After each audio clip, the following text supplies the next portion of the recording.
I'm Mackenzie Wilson, 32, and my hands were trembling as I walked into the Horizon Innovations corporate event. Tonight would be the first time seeing my sister Madison in months, and I wasn't sure I was ready. Growing up in her shadow had been hard enough, but now with my recent career change still under wraps, I felt both powerful and vulnerable. Little did I know that within hours, Madison would try to humiliate me in front of everyone, not realizing she was making the biggest mistake of her professional life. Before I continue with how my sister's face turned ghostly white when her boss introduced me, let me know where you're watching from and hit that like button if you've ever been underestimated. Growing up as Madison Wilson's little sister was like living in permanent eclipse. For years my senior at 36, Madison was the undisputed golden child of our family. While most siblings have their strengths and weaknesses, Madison seemed to excel at everything she touched. By third grade, she was already reading at a high school level. In middle school, she was both class president and captain of the debate team. High school brought more accolades: valedictorian, prom queen, state tennis champion, and recipient of a full academic scholarship to Cornell. I, on the other hand, was Mackenzie the mediocre. Not that I was actually mediocre, but standing next to the blinding light of Madison's achievements, I might as well have been invisible. My solid B+ average looked dismal next to her perfect 4.0. My position on the school newspaper meant nothing compared to her editorship. Even when I discovered my passion for computer programming and won a regional coding competition in 11th grade, my parents' response was lukewarm at best. "That's nice, honey," Mom had said, barely looking up from the college brochures Madison had spread across our kitchen table. "But don't you think you should focus more on your regular studies? Look at the opportunities Madison has because of her grades." Our parents never intentionally pitted us against each other, but they didn't have to. The constant comparisons happened naturally, and neither seemed aware of how their words affected me. Dad was particularly guilty, always introducing us as Madison, our Cornell graduate, and Mackenzie, our younger daughter, as if my entire identity was simply being born second. College only widened the gap between us. Madison graduated summa cum laude with a double major in economics and business administration. Within weeks, she had multiple job offers and accepted a position at North Star Financial, one of the most prestigious firms in the country. Her starting salary was more than our parents made combined, and they couldn't have been prouder. My college journey was more winding. I started at State University as a business major, trying to follow Madison's path, but quickly realized I was miserable. After a particularly rough semester, I dropped out, much to my parents' horror. 6 months later, I enrolled at a different school as a psychology major, only to switch to computer science after a year. It took me 5.5 years to graduate, and my ceremony was nothing like Madison's. "At least you finished," my mother had whispered, squeezing my hand as if consoling me for some terrible loss. Madison hadn't even attended, citing an important business meeting that couldn't be rescheduled. The early years of my career reflected my scattered education. I bounced between entry-level IT positions, never staying anywhere longer than 18 months. Madison, meanwhile, was climbing the corporate ladder at North Star with impressive speed. Each family gathering became an opportunity for her to highlight the contrast between us. So, Mackenzie, still at that help desk job, she'd ask over Thanksgiving dinner, knowing full well I'd moved on months ago. "Actually, I'm working as a junior developer now," I'd respond, trying to inject enthusiasm into my voice. "Oh, that's right. Hard to keep track when you change jobs so often," she'd say with a laugh that our parents would echo, as if my career exploration was an amusing quirk rather than a genuine search for my place in the world. The turning point came when I met Harold Warner. Harold was in his 60s, a tech industry veteran who had seen the rise and fall of countless companies. I was helping him recover data from a corrupted hard drive at the small tech consulting firm where I was working at the time. Something about my approach impressed him. You don't think like everyone else, he told me after I'd solved his problem using an unconventional method. That's rare and valuable. That single comment, delivered casually while I was packing up my equipment, meant more to me than all the backhanded compliments my family had ever given me. Harold and I stayed in touch. He became a mentor, encouraging me to develop my ideas and trust my instincts. He saw potential in me that no one else had bothered to look for. Madison, of course, was dismissive of this relationship. "A retired tech guy is giving you career advice? That's cute," she said when I mentioned Harold during a rare phone call. "But you know the tech industry is volatile, right? Not like finance. I just got another promotion, by the way. Junior VP now." I congratulated her with genuine happiness, even as her words stung. That was our dynamic. Madison succeeded and made sure everyone knew it. I struggled and tried not to let her comments affect me. What Madison and my family didn't know was that I had been developing my own projects on the side for years.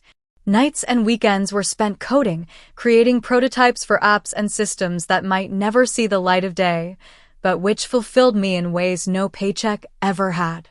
I'd shown some of these projects to Harold, who recognized their potential even when I doubted myself. "You've got something special here, Mackenzie," he'd say, eyes lighting up as I walked him through my latest creation. "Don't let anyone tell you otherwise." For once in my life, I believed I might be capable of more than living in Madison's shadow. I just needed the right opportunity to prove it, not just to my family, but to myself. The call from Harold came on a Tuesday evening as I was heating up leftover Chinese food in my modest one-bedroom apartment. At first, I thought he was just checking in as he often did, but his voice carried an unusual urgency. "Mackenzie, I need to talk to you about an opportunity," he said without preamble.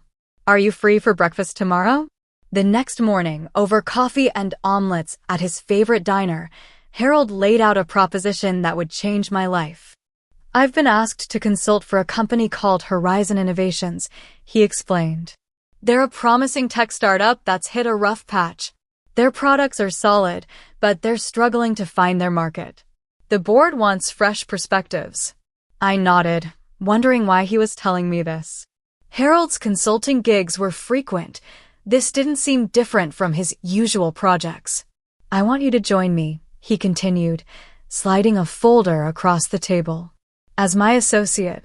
I nearly choked on my coffee. "Me? But I'm not a consultant. I'm just a developer." Harold's eyes crinkled at the corners, the way they did when he thought I was underestimating myself. "You're a problem solver with vision. That's exactly what Horizon needs right now. The position would require me to leave my current job, but the 3-month contract Harold offered paid better than my annual salary." Still, I hesitated. What if I fail? What if I can't help them? "Then you'll have learned something valuable and made good money doing it," he said simply. "But I don't think you'll fail." With that vote of confidence, I accepted. 2 weeks later, I walked into Horizon Innovations headquarters for the first time. The company occupied 3 floors of a glass-fronted building downtown, their logo, a stylized rising sun emblazoned on the walls. Despite the optimistic imagery, the atmosphere inside was tense. Employees spoke in hushed tones, and empty desks suggested recent layoffs. Harold and I were introduced to the executive team, a group of mostly middle-aged men who regarded me with barely concealed skepticism. Only Lisa Sandoval, the head of product development, seemed genuinely pleased to see us. Later, she confided that Horizon had 6 months of runway left before they'd have to close their doors. "We've got amazing technology," she told me, showing me through their product lab. "But we're burning cash and our market strategy isn't working." For the first few weeks, I observed and listened. I sat in on meetings, reviewed financial projections, and familiarized myself with their product line. Nights and weekends were no longer devoted to my personal projects, but to Horizon. I pored over market research, customer feedback, and competitor analyses until my eyes burned. What I discovered both excited and alarmed me. Horizon had developed a revolutionary data processing system that could transform how businesses handled information. But they were marketing it all wrong, targeting large corporations with lengthy sales cycles instead of the mid-sized businesses that could implement it more quickly. I developed a comprehensive proposal, pivot their market focus, adjust their pricing model, and repackage their core technology as a scalable solution that could grow with their clients. It was risky, essentially suggesting they abandon their current strategy entirely, but the numbers supported my conclusion. The night before I was to present to the board, I called Harold in a panic. "I can't do this," I told him. "They're not going to listen to me. I'm nobody." "You're not nobody," Harold replied firmly. "You're the person who might save their company. Remember that tomorrow." The board meeting was as intimidating as I'd feared. 8 serious faces stared back at me as I walked them through my analysis and recommendations. When I finished, silence filled the room. "This is ambitious," the chairman finally said, his tone making it clear that ambitious wasn't a compliment. "It's also our best chance," Harold countered.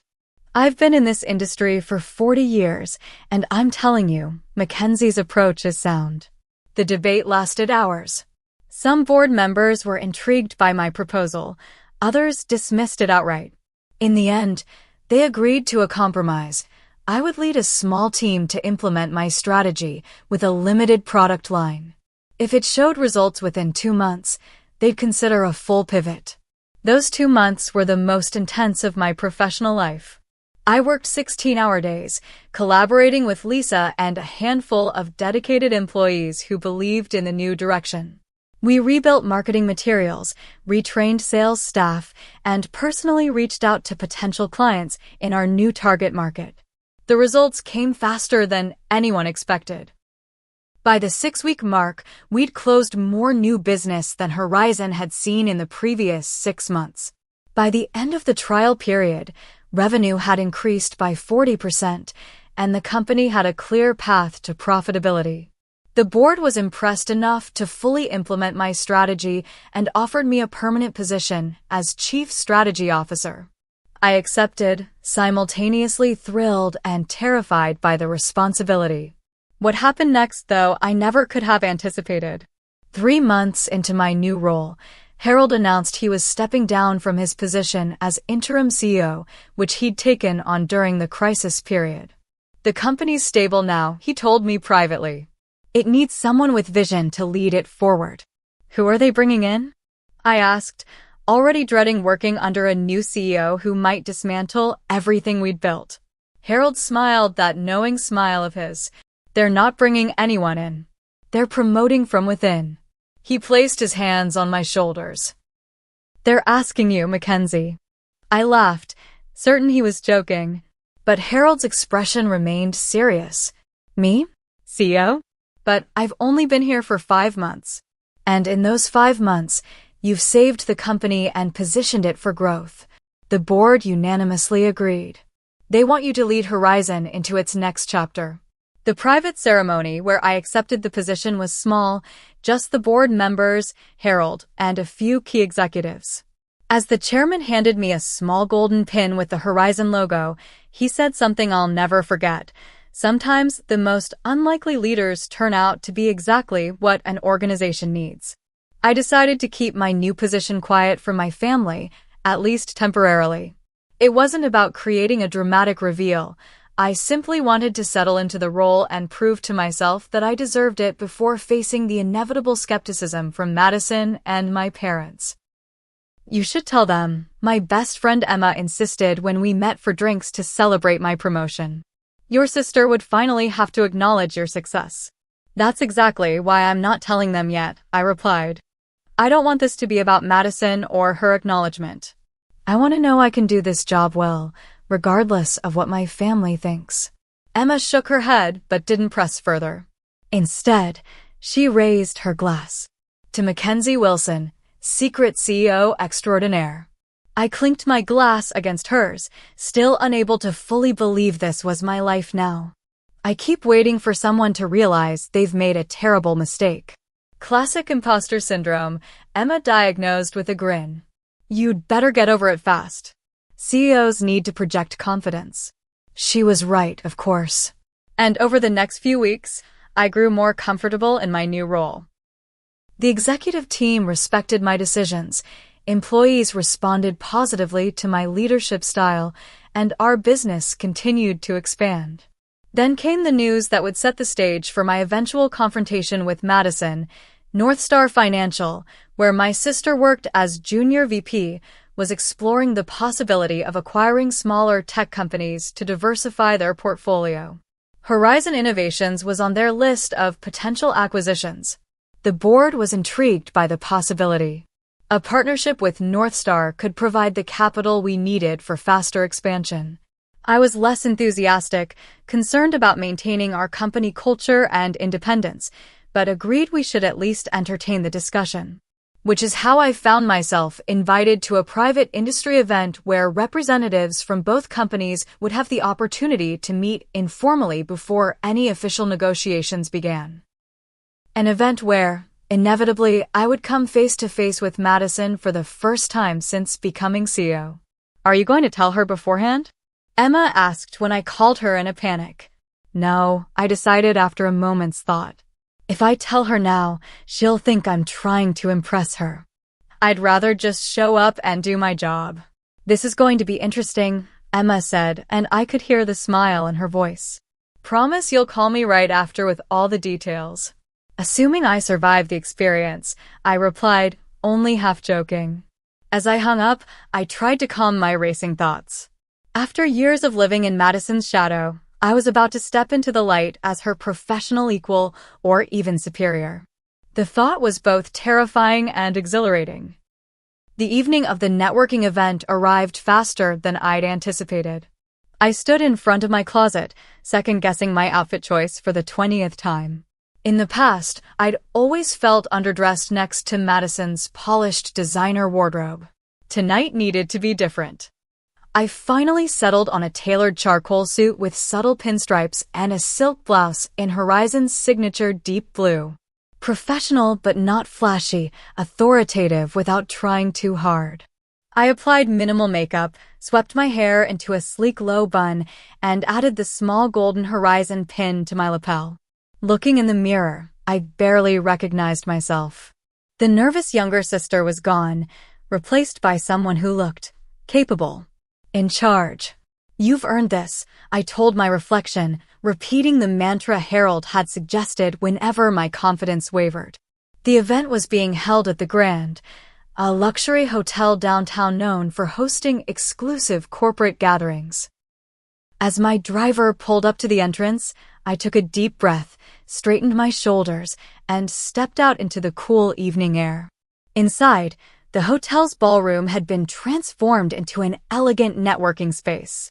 Clusters of leather armchairs created intimate conversation areas, while a central bar and buffet encouraged mingling. I recognized some faces from industry events and a few of my own executives who had arrived earlier. I decided to observe for a while before making my presence known. Moving to a quiet corner with a glass of sparkling water, I watched the dynamics unfold. The North Star contingent was easy to spot. They traveled in tight groups, exuding the particular confidence of people accustomed to being the most powerful in any room. Have you seen the Horizon CEO yet?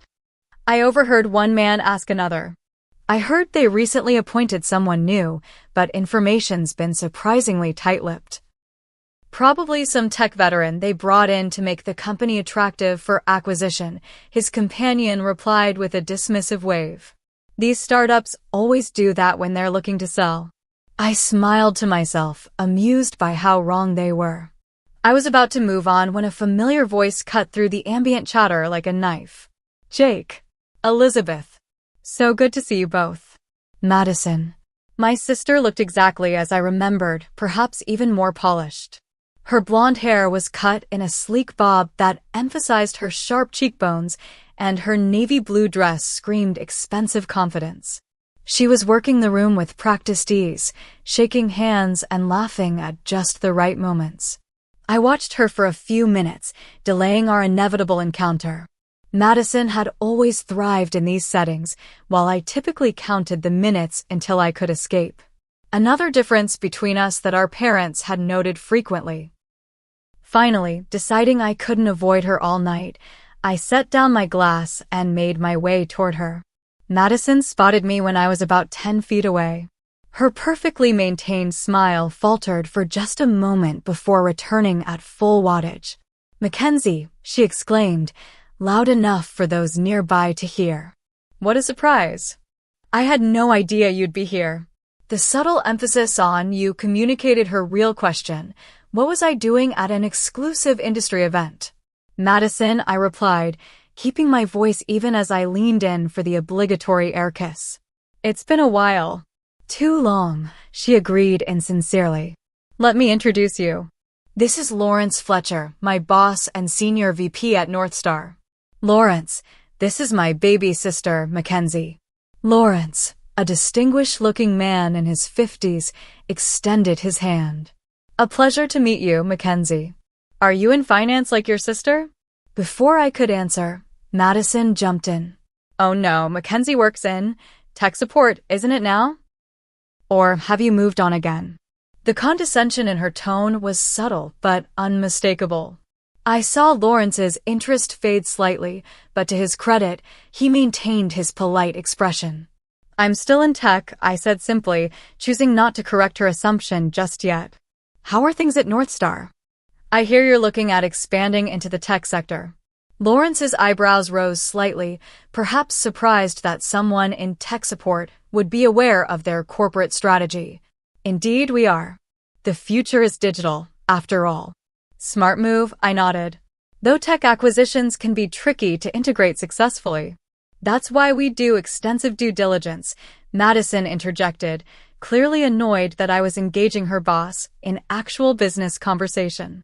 "Speaking of which, Lawrence, we should join the others. The Westbrook team wanted to continue our discussion from yesterday." Lawrence seemed slightly reluctant to end our conversation. "Actually, I'm finding this quite interesting. Mackenzie, what's your perspective on the challenges of merging traditional finance with tech culture?" As I began to answer thoughtfully, drawing on my recent experience leading Horizon through its transformation, I could see Madison growing increasingly uncomfortable. Her eyes darted around the room as if looking for rescue, and she kept trying to interject with comments designed to emphasize her importance. "That's an insightful point," Lawrence said when I finished, genuine respect in his voice. "You seem to have a solid grasp of both industries." "Mackenzie's always been a quick study," Madison said with a tight smile. "But theoretical knowledge is one thing. Actually managing these complex transitions is quite another. Our team at Northstar has successfully integrated 3 companies this year alone." "Impressive," I acknowledged, refusing to be baited into competition. "Each acquisition presents unique challenges." Our conversation was interrupted by the arrival of another Northstar executive, giving me a perfect opportunity to excuse myself. As I walked away, I could feel Madison's eyes boring into my back. Our brief interaction had not gone according to her script, and I knew she wouldn't let that stand. Over the next hour, I mingled with various attendees, including several of my own executives who carefully addressed me as Ms. Wilson rather than CEO, as we'd agreed beforehand. I was engaged in a fascinating discussion about data security with a CTO from another company when I noticed Madison watching me from across the room, her expression calculating. When we took a brief break, Madison approached, this time alone. "I'm confused," she said without preamble. "Why exactly are you here, Mackenzie? This is a closed industry event for executives and decision-makers." The implication was clear. I didn't qualify as either. "I was invited," I replied simply. "By whom?" she pressed. "Does it matter?" Madison's smile tightened. "I'm just concerned. These events have a certain professional standard. If you're here as someone's +1 or something, it might reflect poorly." The irony of her concern was almost amusing. "Thank you for worrying about me, but I assure you, I have every right to be here." "If you say so," she said doubtfully. "Just Try not to embarrass yourself, okay? These people are at the top of their field." With that parting shot, she glided away to rejoin her colleagues, leaving me simultaneously angry and determined to maintain my composure. This was exactly why I hadn't told my family about my promotion, Madison's inability to see me as anything but her less successful little sister. As the evening progressed, I found myself genuinely enjoying conversations with industry leaders who had no preconceived notions about me. When I spoke, they listened. When I offered opinions, they considered them thoughtfully. It was a novel experience to be taken seriously without having to overcome the Madison's sister hurdle first. I was so engaged in a discussion about emerging markets that I almost missed the subtle shift in the room's energy. Glancing up, I noticed a small crowd had gathered around Madison, who was gesturing animatedly. Something about her posture set off warning bells in my mind.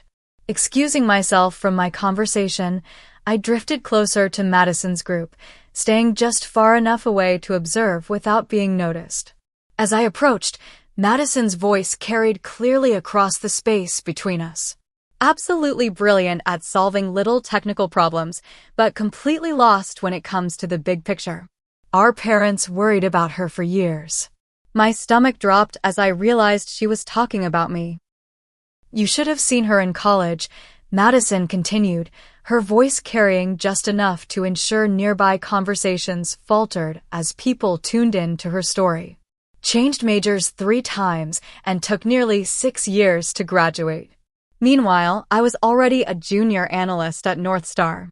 Laughter rippled through her audience, though I noticed several people shifting uncomfortably. Madison, emboldened by the attention, raised her voice slightly. "She's always been this way.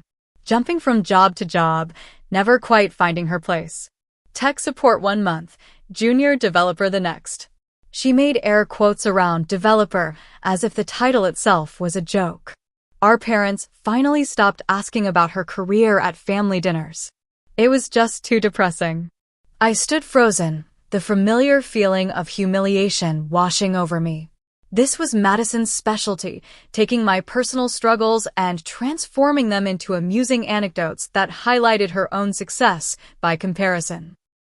She'd done it at family gatherings, at the few social events we'd both attended over the years, and now she was doing it in front of industry professionals who were potential business partners for my company.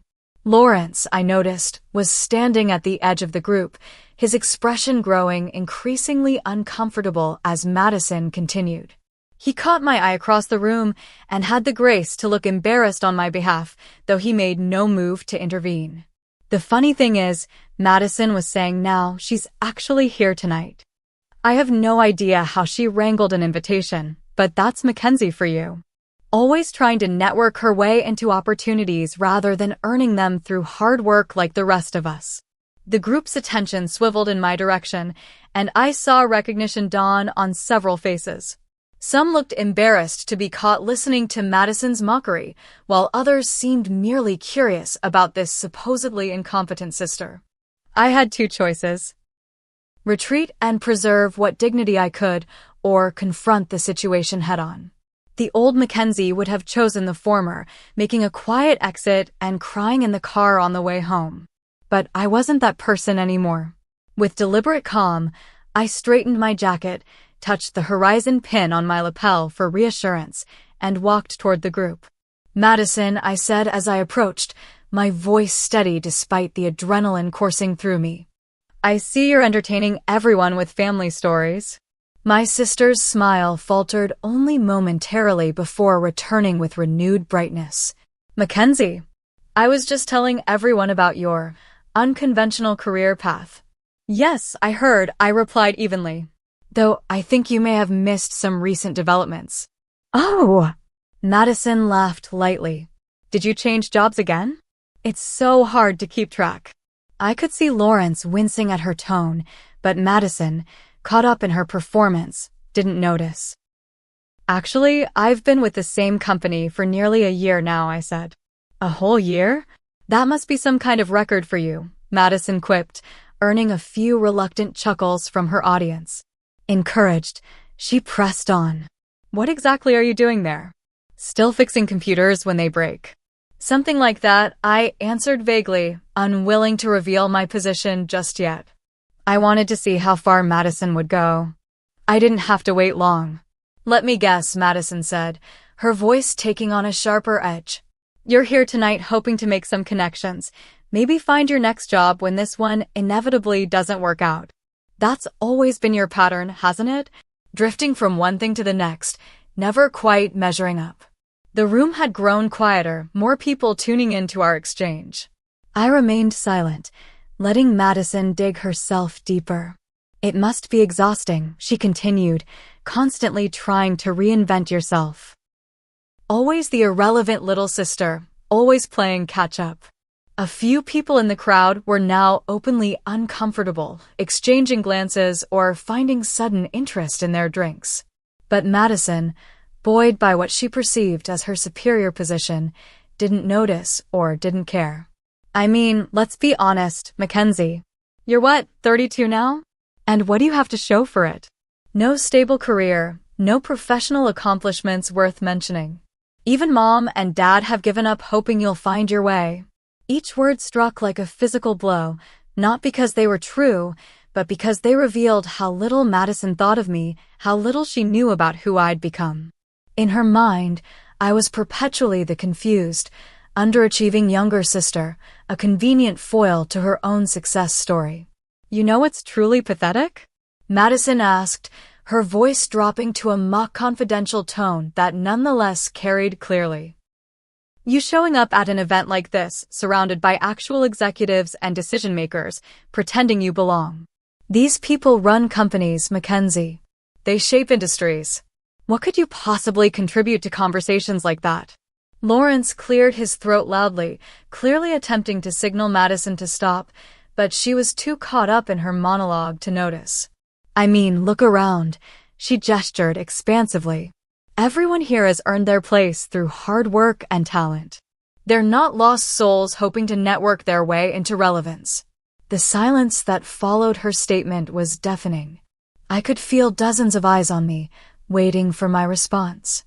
In that moment, memories of similar humiliations flashed through my mind. Madison belittling my science fair project in front of my teachers, Madison interrupting my stories at Thanksgiving dinner to correct inaccuracies, Madison explaining to my college friends why I'd changed majors yet again. But this time was different. This time, I wasn't the person Madison thought I was. This time, I had nothing to prove to her or anyone else. I was about to respond when Lawrence stepped forward, his expression a mixture of embarrassment and stern authority. He placed a hand on Madison's shoulder, effectively silencing her. Madison, he said quietly but firmly, I think that's enough. Madison turned to him with a confident smile, clearly expecting support. I'm just filling everyone in on some background. Family context, you know. Lawrence's next words changed everything. Madison, that's enough, Lawrence repeated, his voice carrying clearly in the now silent room. That's our CEO you're talking about. For a moment, it seemed as if time had stopped. Madison's expression froze mid-smile, her eyes widening as Lawrence's words sank in. She turned back to me, disbelief written across her features. What? The word came out as barely more than a whisper. Mackenzie Wilson, Lawrence continued, turning to address the gathered crowd, is the CEO of Horizon Innovations, the company Northstar has been so eager to discuss potential partnerships with. The silence in the room gave way to a soft murmur as people processed this information. I watched emotions flicker across Madison's face in rapid succession, confusion, disbelief, embarrassment, and finally, a dawning horror as she realized what she'd done.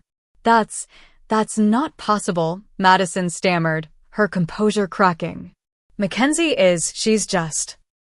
She trailed off, unable to reconcile her perception of me with this new reality. I stepped forward then, my initial anger giving way to a strange calm. This moment wasn't about humiliating Madison as she had tried to humiliate me. It was about finally claiming my own identity, separate from hers. I was appointed CEO of Horizon Innovations 6 months ago, I said, addressing not just Madison, but the entire room. Before that, I served as Chief Strategy Officer, helping to implement a comprehensive restructuring that increased our revenue by 40% and positioned us for sustainable growth. Madison's face had gone pale, her usual confident demeanor completely shattered. She opened her mouth as if to speak, then closed it again, seemingly at a loss for words. Lawrence, to his credit, attempted to smooth over the awkward situation. A mess. Wilson has been instrumental in transforming Horizon into exactly the kind of innovative, agile company Northstar is interested in partnering with, he said, giving Madison a pointed look that clearly communicated she had made a grave professional error. I didn't know, Madison finally managed, her voice small. Then, with visible effort, she attempted to recover. I was just joking, of course. Sister humor. Mackenzie knows I'm her biggest supporter. The transparent attempt to reframe her previous comments fell flat. Several people in the crowd exchanged knowing glances, and I could see the damage control already beginning in Madison's mind. Rather than dwelling on her discomfort, I decided to redirect the conversation to the reason we were all there. Stepping into the center of the group, I addressed the assembled executives with newfound confidence. Since we're all here, I'd like to take a moment to share Horizon's vision for the future of data management in financial services. Our proprietary processing system has applications that could transform how firms like Northstar handle client information. As I launched into a brief but compelling overview of our technology, I could see respect dawning in the eyes of those listening. They were no longer seeing me as Madison's awkward little sister, but as a knowledgeable industry leader with valuable insights. Lawrence nodded appreciatively as I spoke, occasionally asking intelligent questions that allowed me to highlight our company's strengths. Madison remained silent throughout, her expression fluctuating between shock and mortification. When I finished my impromptu presentation, several executives approached with business cards and requests for follow-up meetings. Lawrence was particularly enthusiastic, pulling me aside to express his personal interest in exploring collaboration opportunities. I'm impressed, he said quietly. Not just with your company, but with how you handled that uncomfortable situation. Lesser leaders might have responded differently. Professional courtesy is important, I replied, glancing briefly at Madison, who was now standing alone by the bar, downing what appeared to be a stiff drink. Especially when considering potential business relationships. Lawrence nodded, understanding my meaning. For what it's worth, that kind of behavior is not representative of Northstar's professional standards. I'll be addressing it privately. I thanked him for his candor, exchanged contact information, and promised to have my team follow up with his to schedule formal discussions. As he walked away, I felt a weight lifting from my shoulders. For perhaps the first time in my adult life, I had been seen and evaluated on my own merits, not as an extension or comparison to Madison. The rest of the evening passed in a blur of introductions and conversations. Industry leaders who had previously ignored me now sought me out. Business cards accumulated in my pocket, and potential opportunities for Horizon multiplied with each discussion. Madison made one attempt to approach me, her expression a forced mixture of contrition and sisterly affection. Mackenzie, can we talk for a moment? Privately. I think we've both said enough for one evening, I replied, not unkindly but firmly. We can discuss family matters another time. Tonight, I'm here as Horizon's CEO. She flinched slightly at the rejection but nodded, seeming to understand that she had crossed a line that couldn't be easily walked back. Of course, another time. As the event began winding down, I found myself in a final conversation with Lisa Sandoval, my head of product development, who had witnessed the entire confrontation with Madison. That was something else, she whispered as we gathered our things to leave. Are you okay? I considered the question carefully before answering. Actually, I'm better than okay. For years, I've been trying to escape Madison's shadow. Tonight, I finally stepped into my own light. Lisa smiled. And it's a pretty bright light, boss. As we walked toward the exit, I caught Madison watching me from across the room. Our eyes met briefly, and I saw something I'd never seen in her expression before: uncertainty, tinged with what might have been respect. I gave her a small nod before turning away, knowing that whatever happened next between us, our relationship had fundamentally changed. In the car ride home, I finally allowed myself to process the emotional roller coaster of the evening. There was no triumph in Madison's humiliation. That wasn't what I had wanted. But there was undeniable satisfaction in finally being recognized for my own accomplishments in my own right. As promised, I called Emma the moment I got home, despite the late hour. "You will not believe what just happened," I began, kicking off my heels and sinking onto my couch. "Try me," she replied, and I could hear the smile in her voice. The morning after the networking event, I woke to a barrage of notifications on my phone. Word had spread quickly through industry channels about the confrontation between Madison and me, with varying degrees of accuracy. My PR director had already sent 3 increasingly urgent messages requesting guidance on how to handle the situation. I sent a brief reply: business as usual. No comments on personal matters. The last thing I wanted was to fuel gossip or create the impression that I defined myself in opposition to my sister. Horizon's success and my leadership would speak for themselves without needing to address family drama. As I was getting ready for work, my phone rang. Madison's name flashed on the screen. I hesitated before answering, unsure if I was ready for this conversation. "Hello, Madison," I said, keeping my voice neutral. "Mackenzie." She sounded different, subdued, uncertain. "I think we need to talk about last night." "I agree," I replied, sitting on the edge of my bed. "That wasn't how I wanted you to find out." A pause, then, "Why didn't you tell me?" "Or Mom and Dad? 6 months as a CEO, and you didn't think to mention it to your family." The accusatory tone was creeping back into her voice, but underlying it was genuine hurt. For the first time, I considered how my secrecy must have looked from her perspective. "I needed time," I explained. "Time to grow into the role, to prove to myself that I deserved it. And honestly, Madison, would you have believed me if I'd told you?" Another silence, longer this time. "I don't know," she finally admitted. It's not what I expected from you." "That's part of the problem," I said gently. "You've had a very fixed idea of who I am for a long time." "We both have." I heard her exhale slowly. "Lawrence called me into his office first thing this morning. He was not happy about how I represented North Star last night." "I'm sorry about that," I said, and meant it.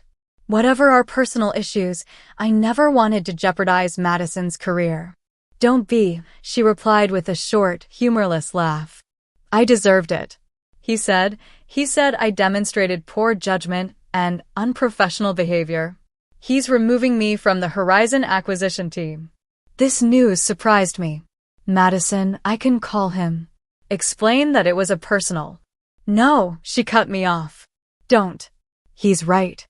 I let personal feelings affect a business situation. That's exactly what we're trained not to do." A pause. "Besides, it would be a conflict of interest now, given our relationship." The word relationship hung between us. For so long, our relationship had been defined by competition and comparison. Could we build something different now? "Mom and Dad called," Madison continued. "Someone they know was at the event and told them what happened. They want us both to come to dinner this weekend. To talk." I grimaced, imagining the awkwardness of that conversation. "Are you going?" "I think we should," Madison said, surprising me again.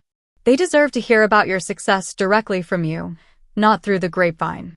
I agreed, and we made tentative plans to meet at our parents' house on Sunday. As we were about to hang up, Madison added, "For what it's worth, Mackenzie, what you've accomplished is impressive." I shouldn't have needed Lawrence to tell me that for it to register. It wasn't quite an apology, but from Madison, it was significant. Thank you, I replied. That means a lot. The call ended, leaving me with mixed feelings. The conversation had gone better than expected, but years of complicated history couldn't be resolved in one phone call. At least it was a start. At the office, I found my team buzzing with energy. News of our potential partnership with North Star had everyone excited about Horizon's future prospects. Lisa caught me in the hallway on my way to my office.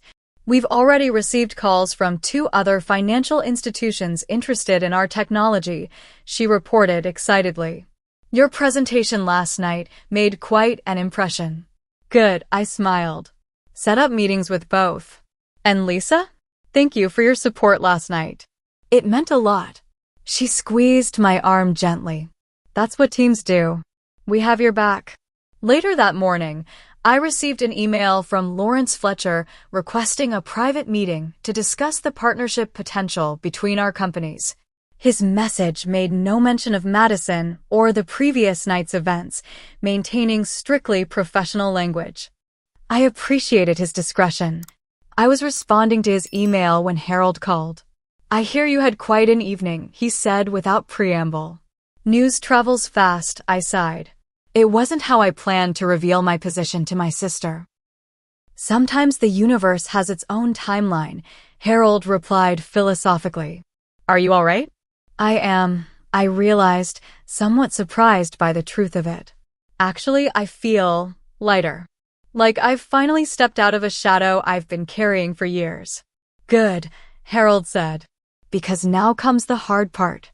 What's that? Deciding whether a partnership with North Star is actually the right move for Horizon, regardless of personal complications. He was right, of course. The confrontation with Madison had overshadowed the actual business purpose of the event. Now I needed to evaluate the potential partnership on its merits alone. I've scheduled a meeting with the executive team for tomorrow, I told him. We'll review all options objectively before proceeding. That's my girl, Harold said proudly. Always the strategist. After we hung up, I spent the afternoon reviewing our company financials and growth projections. By evening, I had a clearer picture of what Horizon needed from any potential partnership and what we could offer in return. Sunday arrived more quickly than I would have liked. I found myself sitting in my car outside my parents' suburban home, gathering courage to go inside. Madison's sleek black Mercedes was already in the driveway. The family dinner was initially as awkward as I'd feared. My mother fussed nervously with the food, while my father alternated between uncomfortable silence and forced cheerfulness. Madison was subdued, offering polite comments about the meal but avoiding any substantial conversation. Finally, over dessert, my father cleared his throat. So, he began, I understand congratulations are in order, Mackenzie. Thank you, I replied, meeting his gaze steadily. I was appointed CEO of Horizon Innovations 6 months ago. 6 months? My mother exclaimed. And you didn't tell us? I wanted to establish myself first, I explained, repeating what I'd told Madison. The company was going through significant changes, and I needed to focus on leading that transformation. Still, my mother persisted, we're your family. We should have been the first to know. Madison, surprisingly, came to my defense. I think I understand why Mackenzie kept it quiet, she said, setting down her fork. Our family has a certain dynamic. My parents looked confused. What do you mean? My father asked. Madison glanced at me before continuing. We've always had defined roles in this family. I was the achiever, the successful one. Mackenzie was. She hesitated. The perpetual work in progress, I finished for her. That's not fair, my mother protested, but her tone lacked conviction. Isn't it? I asked gently. When I dropped out of college, Dad, you told me I should try to be more like Madison. When I changed careers for the 3rd time, Mom, you asked if I'd ever find my place like Madison did. My parents exchanged uncomfortable glances, recognition dawning in their expressions. We never meant to compare you, my father said eventually. We just wanted you to be successful. And in your minds, success looked like Madison's path, I pointed out. But that wasn't my path. It took me longer to find my way, but I did find it. On my own terms. Madison had been quiet, watching this exchange. Now she spoke up. I owe you an apology, Mackenzie. Multiple apologies, actually. I've been unkind, competitive in ways that weren't healthy for either of us. The admission clearly cost her, and I appreciated her willingness to make it in front of our parents. I wasn't blameless either, I acknowledged. I resented your success instead of finding my own definition of it. My mother wiped away tears. I had no idea you felt this way, either of you. We never wanted to create this competition between you. It wasn't intentional, I assured her. But it was real. And now we have a chance to change it. The conversation that followed was one of the most honest our family had ever had. My parents expressed genuine interest in my work at Horizon, asking thoughtful questions about my leadership approach and vision for the company. Madison shared some of her own insecurities, how her rapid rise at North Star had created intense pressure to maintain a perfect image, contributing to her competitive behavior. By the time we left that evening, something had shifted in our family dynamic. It wasn't perfect, and years of established patterns wouldn't change overnight, but we had made a start. In the driveway, Madison stopped me before I got into my car. I meant what I said in there. I am sorry for how I've treated you, especially at the networking event. I know, I said, and I accept your apology. She hesitated, then asked, will this affect your decision about the partnership with North Star? I appreciated her directness. No. That decision will be based on what's best for Horizon, nothing else. Madison nodded, seeming relieved. That's fair. For what it's worth, I think there's potential for both companies to benefit, regardless of our personal history. I agree, I replied, which is why I've scheduled a meeting with Lawrence for next week to discuss specific terms. She looked surprised. You have? Business is business, I said with a small smile. And apparently, I'm pretty good at it. For the first time in perhaps our entire adult lives, Madison looked at me with genuine respect. Yes, she said simply. You are. The following week brought another surprising development. Lawrence called personally to inform me that he wanted to restructure the potential partnership between our companies. I've been thinking about our conversation at the event, he explained. Your approach to data management could transform our entire operation. Rather than acquisition, I'd like to propose a strategic alliance. Horizon would remain independent, but we'd integrate your systems across our platform. It was exactly the kind of partnership I had hoped for, one that would provide Horizon with North Star's resources and reach while preserving our autonomy and culture. I'm definitely interested, I told him. Have your team send over the details, and we'll set up a formal meeting. Excellent, Lawrence replied. And Mackenzie? I've been restructuring our tech division leadership. We need someone who truly understands both finance and technology to head the integration on our side. I immediately knew where he was going with this. Madison would be excellent in that role. You think so? He asked, sounding surprised. After everything that happened? Madison is intelligent, detail-oriented, and knows North Star's operations inside out, I said. Our personal history aside, she would be an asset to the project. There was a pause before Lawrence responded.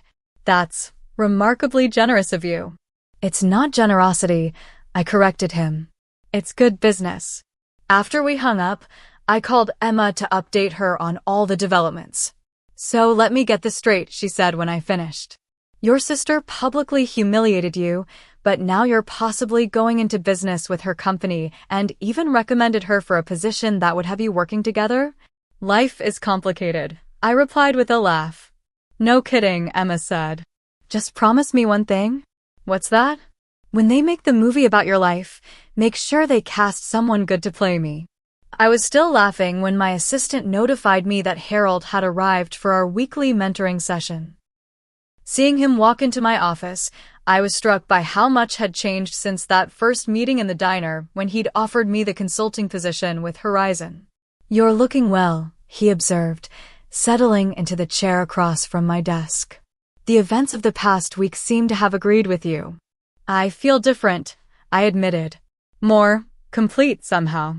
Harold nodded thoughtfully. "You know, when I first met you, I saw someone with extraordinary potential who was held back by how others perceived her. More importantly, by how she perceived herself." "And now?" I asked. "Now I see a leader who has stepped fully into her power," he said simply. "Someone who makes decisions based on what's right, not what's easy or expected." His words warmed me. "I couldn't have done it without your guidance." "Nonsense," Harold waved dismissively. "I merely opened a door. You walked through it on your own and built this success with your own talent." We spent the next hour discussing Horizon's future, the potential alliance with North Star, and my vision for where to take the company next. As Harold was leaving, he paused at the door. "By the way," he said casually, "Lawrence Fletcher called me yesterday. Apparently, you suggested your sister for the integration team." I nodded, curious about his reaction. Harold smiled. "That's the difference between a boss and a leader, Mackenzie. A boss holds grudges. A leader sees potential, even in difficult relationships." After he left, I sat quietly at my desk, reflecting on everything that had happened. From the outside, my success might look like a story of revenge, the underestimated sister finally getting her moment of triumph. But it wasn't about winning or losing, about Madison or even my parents. It was about finding my own path, in my own time, and recognizing that success wasn't a fixed destination, but a journey of continual growth and self-discovery. Madison and I would never have a simple relationship. Too much history lay between us for that. But perhaps we could build something new, a relationship based on mutual respect rather than competition. It wouldn't be easy, but few things worth doing ever are. 6 months passed in a blur of activity. The strategic alliance between Horizon Innovations and North Star Financial was officially announced to enthusiastic market response, with both companies' stock prices surging on the news. Under my leadership, Horizon continued to grow, expanding our team and developing new applications of our technology. My relationship with Madison evolved slowly but steadily. Our weekly meetings regarding the integration project were initially stiff and formal, but gradually became more relaxed as we established a new dynamic. We weren't best friends, too much history stood between us for that, but we had found a way to interact as professionals who respected each other's abilities. One particularly memorable moment came during a joint presentation to both companies' boards. Madison was explaining the technical specifications of the integration when one board member interrupted with a dismissive question that underestimated the complexity of the process. Before I could intervene, Madison firmly but politely corrected him. "With all due respect, sir, that approach would compromise the system architecture that makes Horizon's technology so valuable. As my sister, as CEO Wilson has emphasized, maintaining data integrity throughout the integration is non-negotiable." The small correction from my sister to CEO Wilson might have seemed insignificant to others, but to me, it represented a profound shift in how Madison saw me. No longer just her little sister, but a CEO whose vision deserved respect.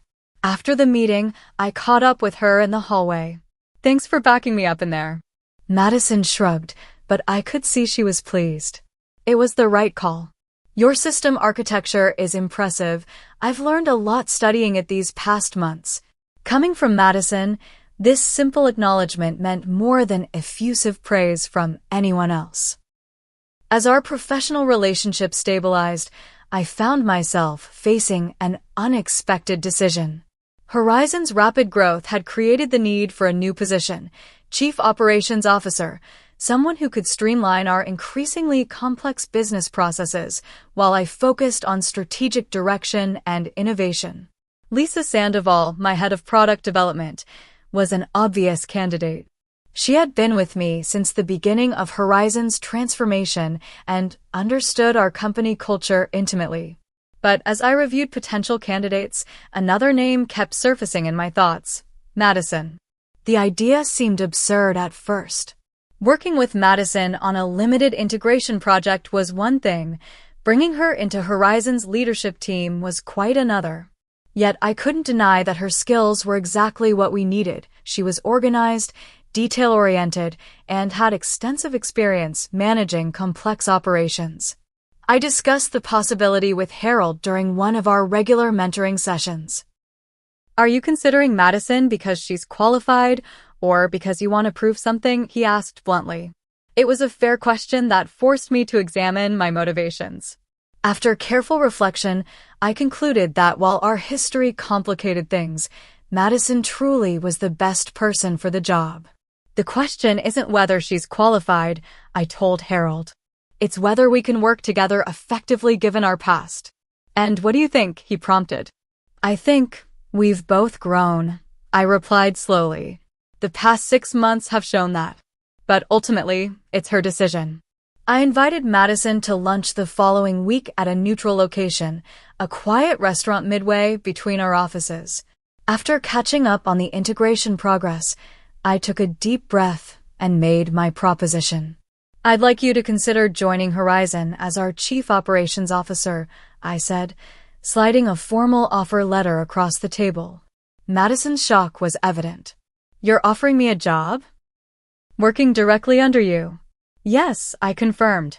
"The integration project has shown me that your operational skills are exactly what Horizon needs at this stage of our growth. You'd have considerable autonomy, of course, but yes, ultimately you would report to me as CEO." Madison stared at the offer letter without touching it. "Why?" she asked finally. "After everything that's happened between us, why would you want me on your team?" "Because you're the best person for the job," I answered honestly.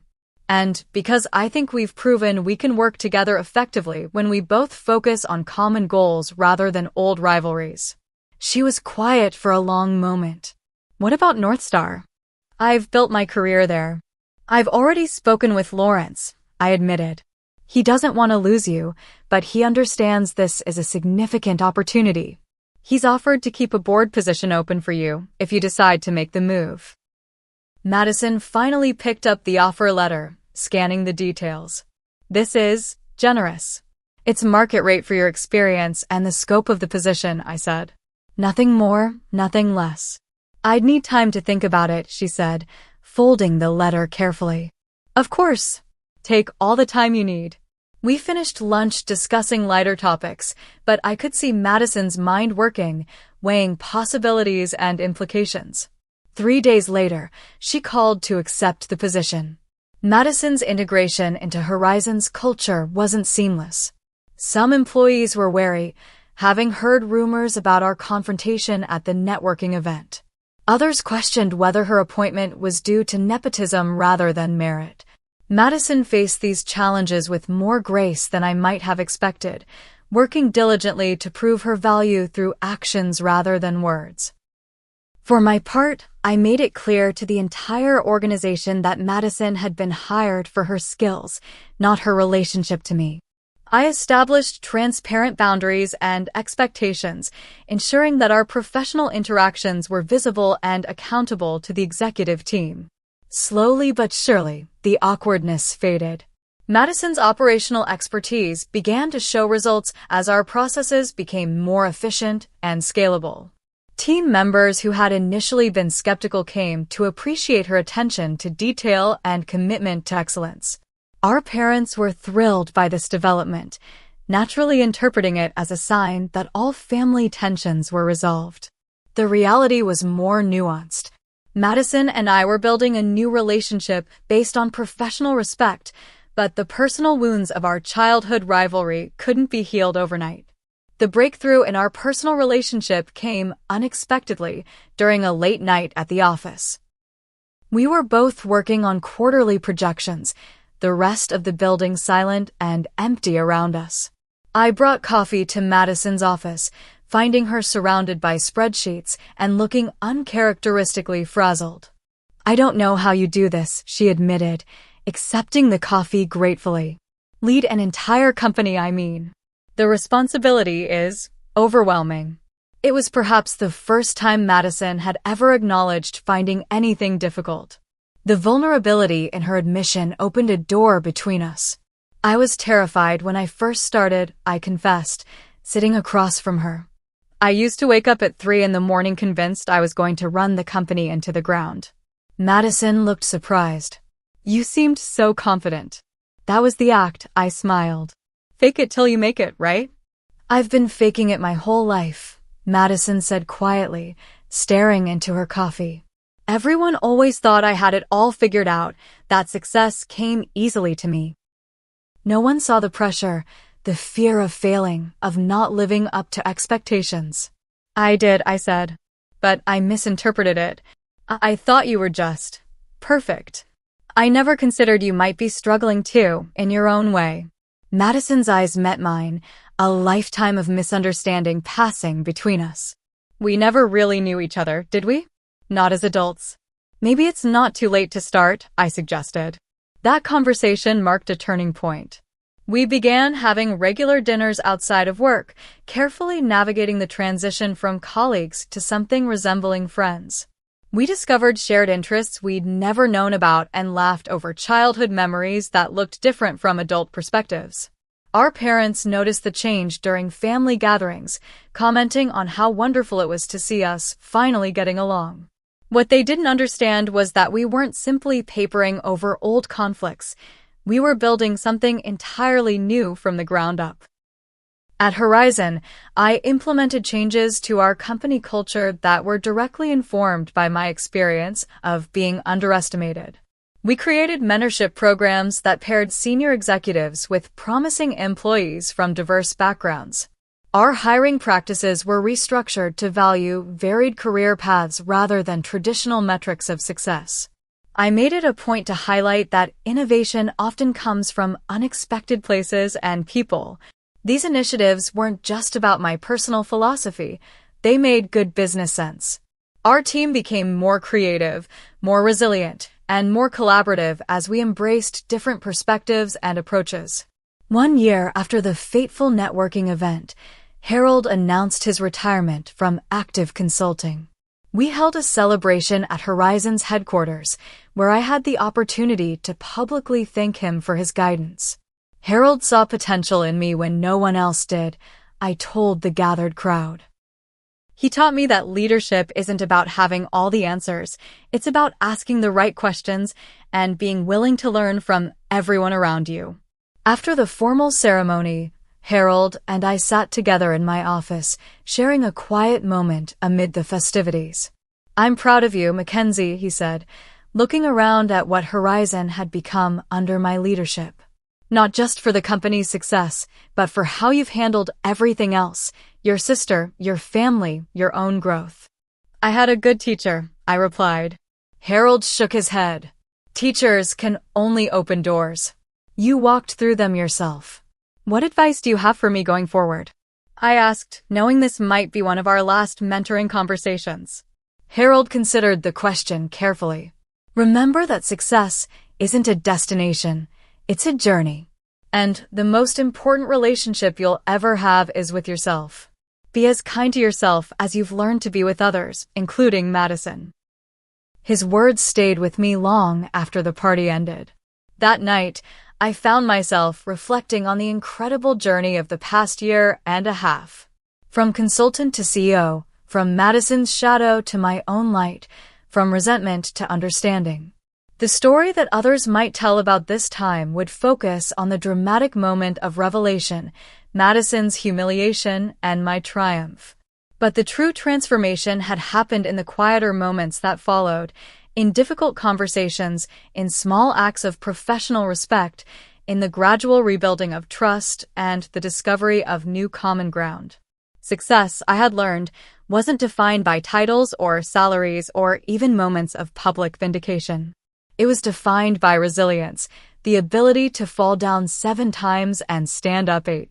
It was defined by growth, the willingness to evolve beyond old patterns and perceptions.